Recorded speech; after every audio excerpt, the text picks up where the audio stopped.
Corby Cine Group, in association with Corby Pole Fair Committee, presents Corby Pole Fair 1962. Commentary written and spoken by Colin Elliott.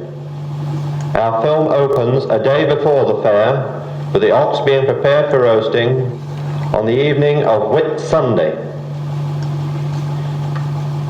Old English custom was included in the activities, and depicted is the transporting of the ox by Mr. Baron of Newport Pagnell, the construction of the spit and the fire on a site off the bottom of the Jorm in the Old Village.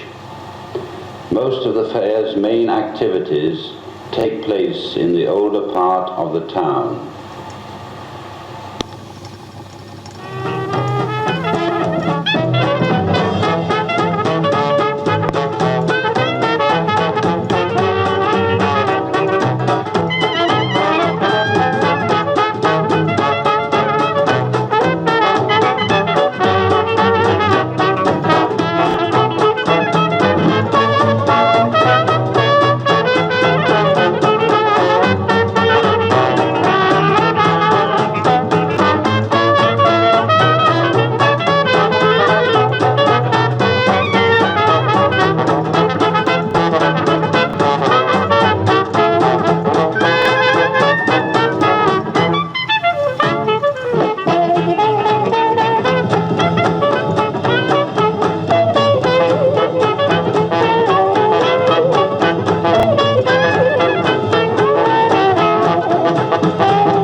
Actual day of the fair, the Whit Monday, it was disappointingly wet. To be seen are the men who are in charge of the poles and chairs on which the victims are transported to the stocks. Victims are released only on payment of a coin of the realm. Traditionally, the procession is headed by the Corby Silver Band, and the main notabilities in the procession are the rector, the Reverend Brooke Westcott, the chairman of the council, Mr. Dennis Cowley, and Mr. Wilson, the oldest resident of Old Corby. The procession is pictured at the main decorated entrances, Church Corner, the White Hart, and Rockingham Road, at each of which the ancient charter is read.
teams laughingly imprisoned in the stocks at the top of Stocks Lane, and the completion of the ox roasting during the morning of Whit Monday.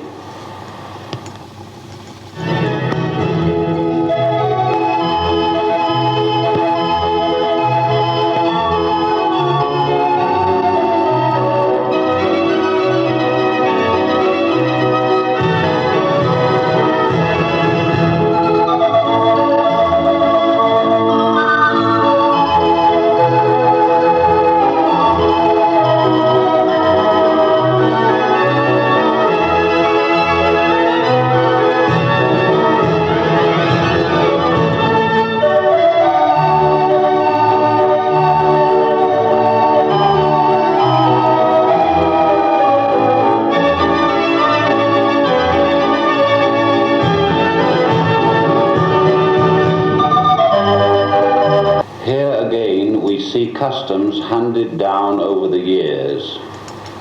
The greasy pole, well covered with soft soap, and perched on the top is the prize, a ham, for the first person to climb to the top.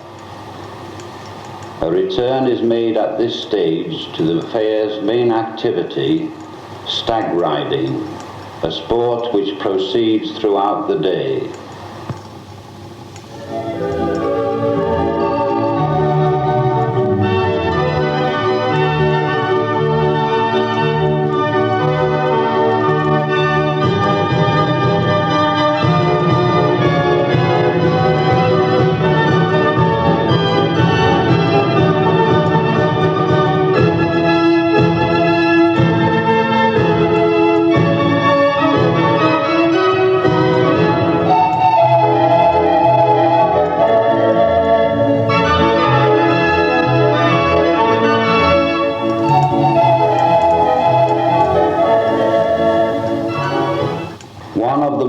Picturesque attractions was staged on the rectory lawn. Traditional dances from all the countries of the British Isles. This conveys very clearly the cosmopolitan population of Corby in the second half of the 20th century.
Salting and peppering the ox, and the sharpening of the knife prior to slicing.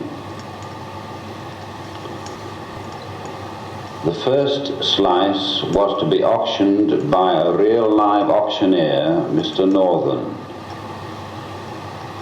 The successful bidder for the first slice was a local businessman, Mr. George Hankins, who paid the princely sum of £5 for this privilege.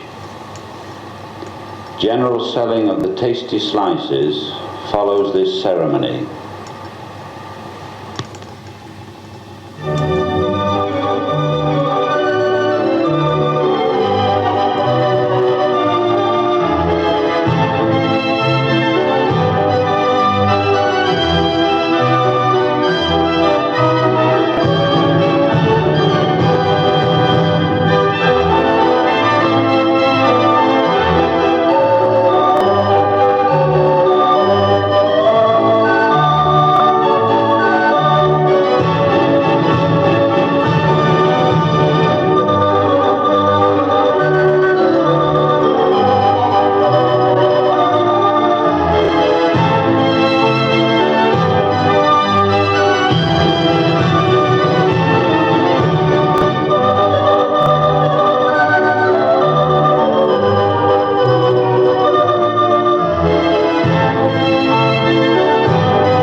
proceed to general activities. Vain efforts to climb the greasy pole, and riding the pole with much fun and varying balance.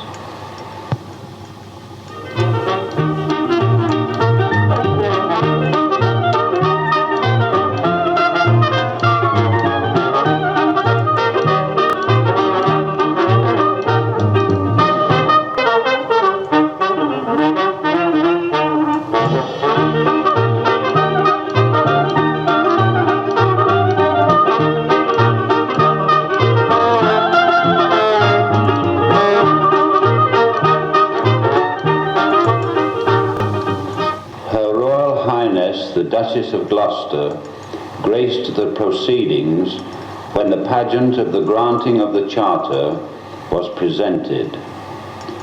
This took place in the hall of the grammar school instead of on the lawn of Corby House because of inclement weather.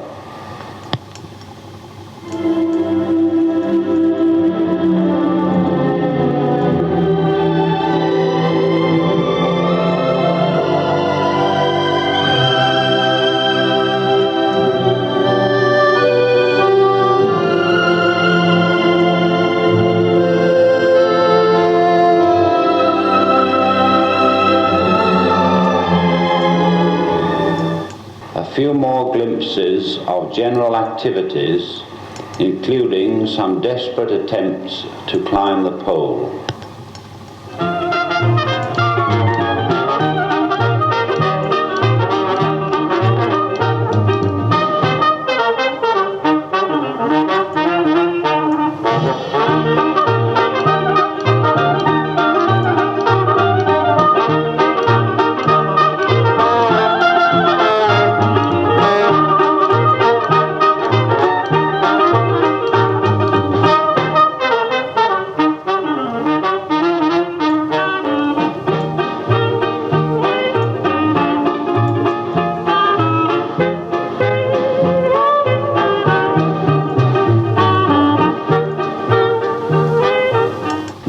Of decorated vehicles was one of the most spectacular events of the day, and it is seen assembling at the Odeon Cinema in Rockingham Road.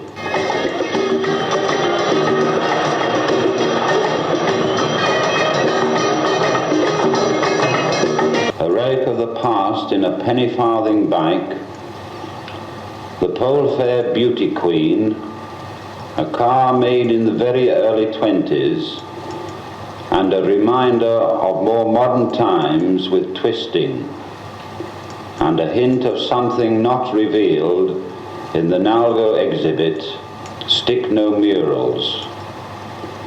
Later, we see the presentation of awards by the chairman of the council.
at this pole fair was horse jumping, which took place on the West Glebe playing fields. This attracted a very large crowd of spectators, which may be seen against the background of the modern steelworks.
To the ultimate victory over the great quantities of soft soap on the greasy pole.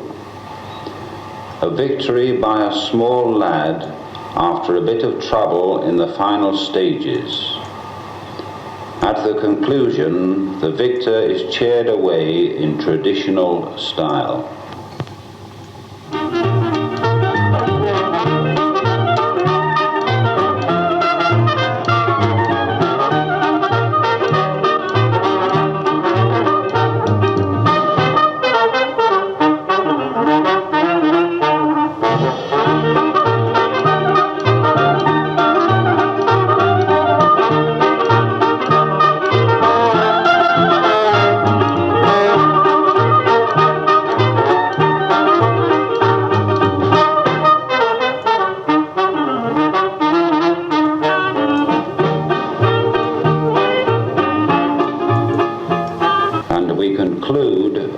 Views of the old and the new in Corby as seen in 1962, and look ahead to the retention of this ancient custom in 1982.